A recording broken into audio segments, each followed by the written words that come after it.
Pemirsa, masih bersama Indonesia Lawyers Club. Dikasih sah atau tidak? Bu Neneng, apa pendapat Ibu? Assalamualaikum warahmatullahi wabarakatuh. Sah apabila memenuhi rukun dan syarat menurut pasal 2 ayat 1 Undang-Undang Perkawinan. Akan tetapi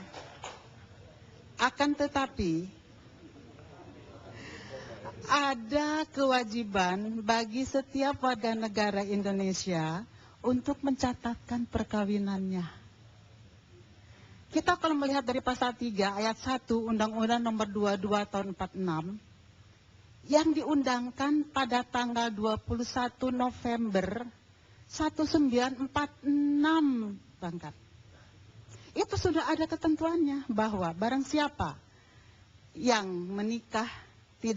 menikahi dengan seorang perempuan tidak di hadapan pegawai pencatat nikah dikenakan denda Rp50. Waktu itu Rp50 tidak boleh diketawakan loh Pak. Sudah ada tahun 46. Kemudian di dalam pasal 45 Peraturan Pemerintah nomor 9 tahun 75 itu juga ditentukan bahwa orang yang tidak mencatatkan perkawinan atau orang yang melakukan perkawinan tidak di hadapan pegawai pencatat nikah itu juga dikenakan hukuman Rp7.500. Pernah saya hitung Pak Karni di dalam buku saya ini Rp7.500 ketika itu mungkin sekitar waktu itu tahun 74 harga emas sekitar Rp2.000 lah. Jadi hampir 1 juta sekarang ini mungkin lebih kalau sekarang ya. Jadi itu tidak sedikit sesuai dengan hukuman yang terdapat di dalam pasal 90 Undang-Undang nomor 23 tahun 2006 tentang administrasi kependudukan. Hukumannya pun sama. Jika tidak melaporkan dalam jangka waktu 60 hari melanggar pasal 34 itu adalah dikenakan hukuman administratif Rp1 juta. Jadi ada kewajiban. Nah hal itu dituangkan di dalam rancangan undang-undang hukum material peradilan agama bidang perkawinan. Mengapa hal itu? Sebetulnya pencatatan perkawinan itu adalah untuk perlindungan terhadap perempuan dan anak-anak. Tetapi, saya ulangi lagi, perkawinan yang memenuhi pasal 2 ayat 1 adalah sah.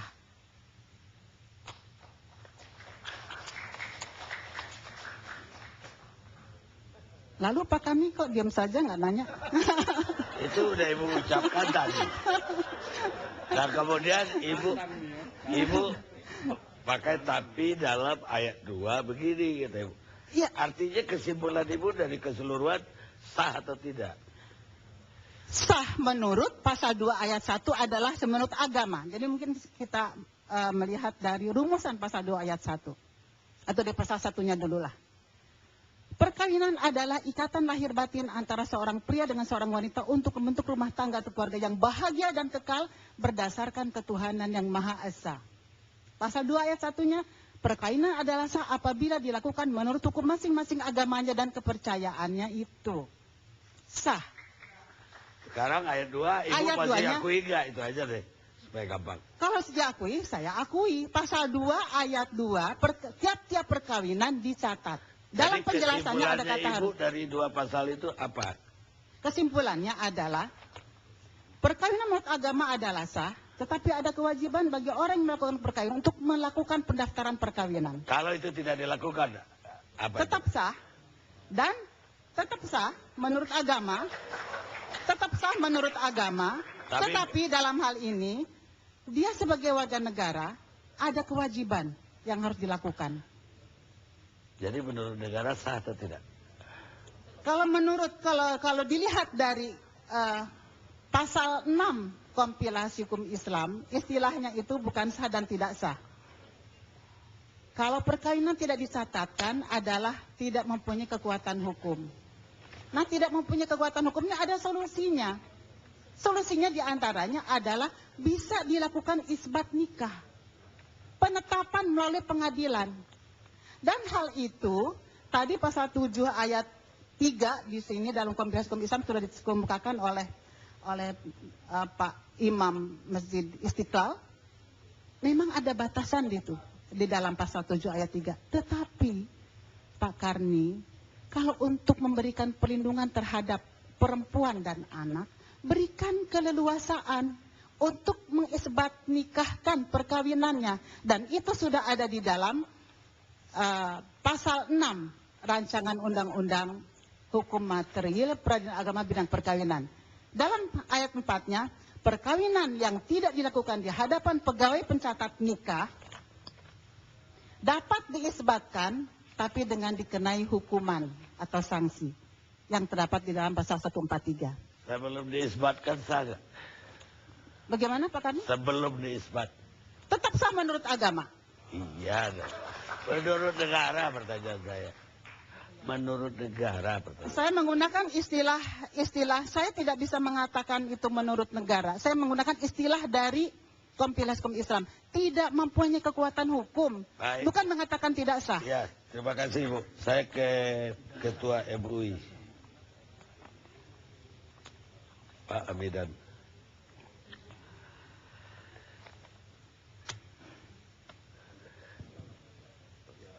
Saya kira fatwa terakhir dari Pak Amidan disebut. Nah, saya Pak Karni ya, saya memohon agar jangan dibenturkan dan dipertentangkan antara hukum Islam dengan hukum nasional atau hukum positif ya, hukum nasional.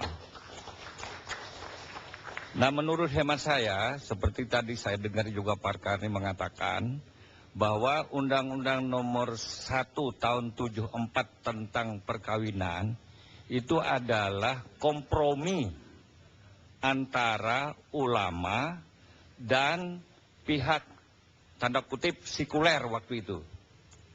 Karena waktu lahirnya dan sebelum lahirnya itu saya termasuk yang ikut mengikuti lah adanya prahara yang disebutkan oleh Pak Karni. Kenapa getol sekali waktu itu kaum sekuler tanda kutip ini maunya ada undang-undang? Karena perceraian waktu itu lebih dari 35 sampai 50%. Begitu juga pernikahan dini, pernikahan anak-anak marak sekali. Kemudian poligami juga di mana-mana. Dan perceraian itu juga terjadi dengan mengirimkan surat kilat. Oleh karena itu, waktu itu mendesak sekali lahirnya undang-undang perkawinan. Terjadilah diskusi baik di parlemen waktu itu maupun di luar parlemen. Di parlemen juga ada ulamanya. Sehingga terjadilah kompromi. Kompromi misalnya mengenai usia perkawinan. Usia perkawinan kalau laki-laki 19 tahun, kalau perempuan 16 tahun. 16 tahun itu lama baru disetujui oleh ulama. Karena menurut hukum Islam, menurut syar'i, asal akil balik boleh kawin. Padahal orang 12 tahun sudah akil balik kan, sudah mens perempuan itu. Kalau laki-laki 14 tahun, 15 tahun sudah mimpi. Ya kan? Jadi 16 tahun itu lama diputuskan. Untuk perempuan ya, 16 tahun itu. Tapi itu disetujui oleh ulama waktu itu. Kemudian mengenai perceraian. Bagaimana perceraian di mana-mana dengan surat kilat saja. Akhirnya disetujui oleh ulama, perceraian itu pun dibatasi. Boleh cerai, tapi harus dilaporkan dan di muka pengadilan agama. Hakim agama berusaha untuk mendamaikan. Kalau sama sekali tidak bisa didamaikan, diizinkan untuk cerai. Tapi di depan pengadilan agama. Kemudian mengenai poligami. Poligami itu ulama juga setuju. Tapi poligami dalam Islam kan boleh. Tapi ulama setuju untuk dibatasi, yaitu dengan cara izin dari istri dan pengadilan. Kalau suami misalnya melaporkan bahwa istri ada cacat tetap, tidak bisa melayani suami, atau tidak mempunyai anak sama sekali, sudah ke dokter kemana-mana, itu bisa dengan izin pengadilan. Tidak ada masalah. Sangat fleksibel kok. Jadi tidak melanggar ketentuan dari agama bahwa poligami itu boleh. Nah, jadi kemudian mengenai pencatatan, ulama itu diberi pencerahan lah waktu itu bahwa sebagai negara modern itu minimal ada 3 yang harus dicatat. 1, kelahiran. 2, itu jodoh. Yang 3, kematian. Yang lain-lainnya bolehlah dicatat. Tapi setiap negara yang maju pasti 3 itu ada pencatatannya. Nah, oleh karena itu ya ulama juga setuju itu dicatat. Tapi di dalam pelaksanaannya itu diatur perkawinan itu harus dilaporkan 10 hari sebelumnya, kan? Dan itu supaya diketahui kenapa dilaporkan 10 hari sebelumnya. Sebab agama itu harus jelas perempuannya itu apa memang bukan istri orang lain, kan? Jadi itu dilaporkan kepada KUA dan diumumkan di papan kantor agama itu bahwa si A dan si B itu akan kawin. Itu penting sekali. Dan ulama waktu itu setuju untuk dicatat itu. Nah, sekarang yang menjadi persoalan kita kan itu nikah siri, ya. Nikah siri itu kasus, Pak. Nikah siri itu kasus. Ya. Kalau menurut undang-undang perkawinan dengan PP nomor 9 tahun 75 itu pelanggaran pidana. Artinya tindak pidana tapi pelanggaran. Tadi disebutkan oleh Bu Neneng, itu memang dendanya 7.500. Kalau KUA-nya yang melanggar, itu dihukum kurungan semaksimal 3 bulan. Tapi ini sudah 40 tahun, tidak pernah ditegakkan ini. Kalau itu ditegakkan sebenarnya, itu mungkin mengurangi kasus-kasus kawin siri itu.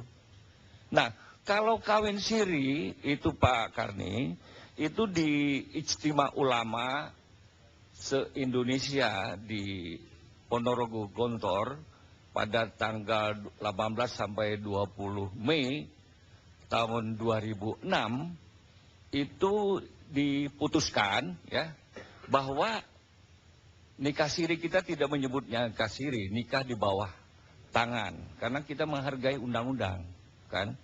Jadi kalau nikah di bawah tangan itu kan itu kalau memenuhi syarat rukunnya menurut agama itu sah. Jadi itu sah itu nikah siri itu.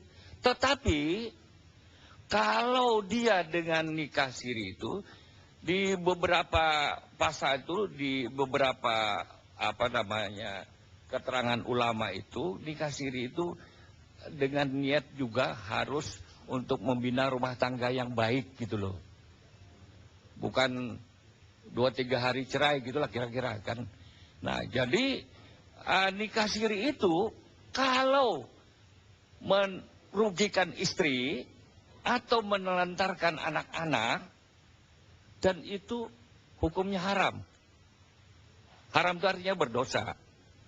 Walaupun haram, itu tidak mengganggu sahnya tadi itu. Karena dia memenuhi syarat rukun. Tetapi istri dan anak-anak tidak terjamin. Kawin siri, istri tetap mempunyai hak-haknya sebagai istri menurut agama. Tetapi karena tidak dicatatkan, maka tidak bisa menggugat dan menuntut. Seperti karcis Masjisa misalnya, maaf ya. Ya, Itu keputusan MUI. untuk akte kelahirannya susah. Setelah ke MK baru bisa. Keputusan MUI apa terhadap Dikasiri? Keputusan MUI kalau memenuhi syarat rukunnya itu sah. Tetapi kita menganjurkan praktek nikah siri itu seyogianya diakhiri. Dan satu keputusan lagi bahwa kita meminta mereka yang terlanjur nikah siri supaya diputihkan, dilaporkan kepada KUA dan Pengadilan Agama. Mengenai yang hamil misalnya, yang hamil itu kasus, Pak, pun tidak bisa digeneralisir. Kalau kasus, misalnya ada ulama Indonesia juga sependapat, kalau ada hamil, itu dibolehkan dikawinkan. Tapi harus dikawinkan yang membuahinya. Bukan yang orang lain gitu. Demikian, terima kasih. Kita batasi Dikasiri aja, Pak. Dari 100.